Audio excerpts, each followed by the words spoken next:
വളരെ mood off ആയിട്ടിരിക്കുമ്പോ ആ. ഒരു കോമഡി കണ്ടു കഴിയുമ്പോഴത്തേക്കും ആ. മൂഡ് മാറും, വളരെ സന്തോഷം ഉണ്ടാവും. നിങ്ങൾ സ്ട്രെസ് കുറയ്ക്കുന്നുണ്ടല്ലേ ഇവര്? ആ സ്ട്രെസ് കുറയ്ക്കുന്നുണ്ട്. ബിപിയുടെ ഒരു ഡോസ് ഗുളിക കഴിക്കണതിന്റെ ഫലം ഇവരുടെ ഒരു സ്കിറ്റ് കണ്ടാ കിട്ടുന്നു. മതി. ആ ഓക്കെ, നല്ലൊരു ഫാനാണ് എന്റെ ഹസ്ബൻഡ്. ഏത് ഇതെങ്ങനെയാ ഇത്ര ഒരു വായിൽ ഇത്രയും വാക്കുകൾ അലറി ഇത്രയും ഒരുമിച്ച് പറയണേ എങ്ങനെയാ? അതിൽ ഒരു പീസ് എന്ന് പറഞ്ഞ ചേച്ചിക്ക് വേണ്ടി ഈ അലറി വിളിച്ചു. അല്ല ഇപ്പൊ എന്താ പറയുന്നത്, അരി മേടിക്കണ്ടായോ സാർ? ഇത് സ്റ്റേറ്റ് അവാർഡിനേക്കാൾ വലിയ അവാർഡാ. അല്ല ഇപ്പൊ വളരെ ശാന്തമായിട്ട് പക്ഷെ ഒരു കാര്യമുണ്ട്, തറയുന്ന കാലം പൊങ്ങരുത്. ഇല്ല അങ്ങനെയാണെങ്കിൽ കലാകാരന് നിലനിൽപ്പില്ലല്ലോ. നമ്മൾ ഈ പറയുന്ന വീഴും. അവര് പറയുന്ന രീതിയിൽ തന്നെ എടുക്കുന്നത്. ഇവര് പറയുന്നതിന് ഒരു മിതമുണ്ട് സാറേ, മനസ്സിലാക്കാൻ നമുക്ക് കഴിയുന്നുണ്ട്. ഇതുപോലും ഇല്ലാത്ത ചില ആൾക്കാരുണ്ട്, നമ്മുടെ മുഖത്ത് അടിക്കുന്നതിന് തുല്യമായിട്ട് ചില കാര്യങ്ങൾ പറയും. അത് കൂടുതൽ ഒരു അനുഭവം പറഞ്ഞാൽ ഒരനുഭവം അല്ല സാറേ, ഇഷ്ടം പോലെ. അതായത് നമുക്കും നിങ്ങൾ പറഞ്ഞ പോലെ, സാർമാര് പറഞ്ഞ പോലെ നമുക്കും കുടുംബമുണ്ട്, കുട്ടികളുണ്ട്. നമ്മുടെ കുടുംബം കഴിയാൻ വേണ്ടിയിട്ട് വരുന്നതാണ്. പക്ഷെ അത് പരിഗണിക്കാതെ ഇഷ്ടം പോലെ തെറി എന്ന് പറഞ്ഞാൽ, ഞാൻ ഒരു സ്ത്രീ ആണെന്ന് പോലും പരിഗണിക്കാതെ ഓപ്പണായിട്ട് പറയണത്, ജഡ്ജസിനെ വരെ ചേർത്ത് ഇവിടെ പറയുന്നുണ്ട്. ഞങ്ങൾ വരുമ്പോ ഞങ്ങൾ ചിരി അങ്ങ് സൈബർ ആക്രമണമാണ്.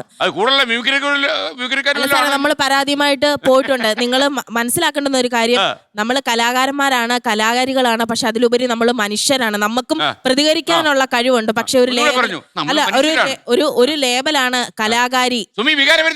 അല്ല അതായത് ഞാനൊരു മനുഷ്യ സ്ത്രീയാണ്, എനിക്കും വികാരമുണ്ട്. ഇവര് അല്ലല്ല, അത് പറയണ്ട. ഇങ്ങനെയുള്ള അവസരങ്ങളിലേ അത് പറയാൻ പറ്റത്തുള്ളൂ.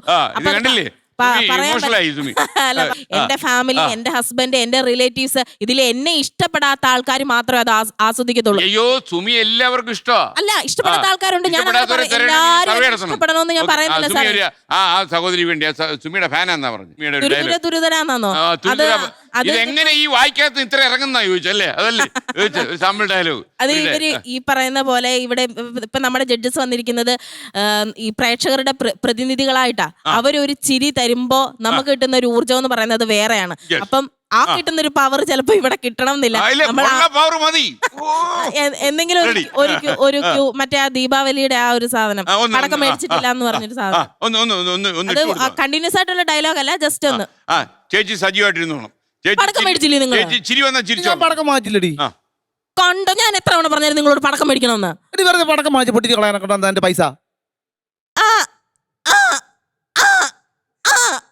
എന്നോട് പറഞ്ഞില്ല.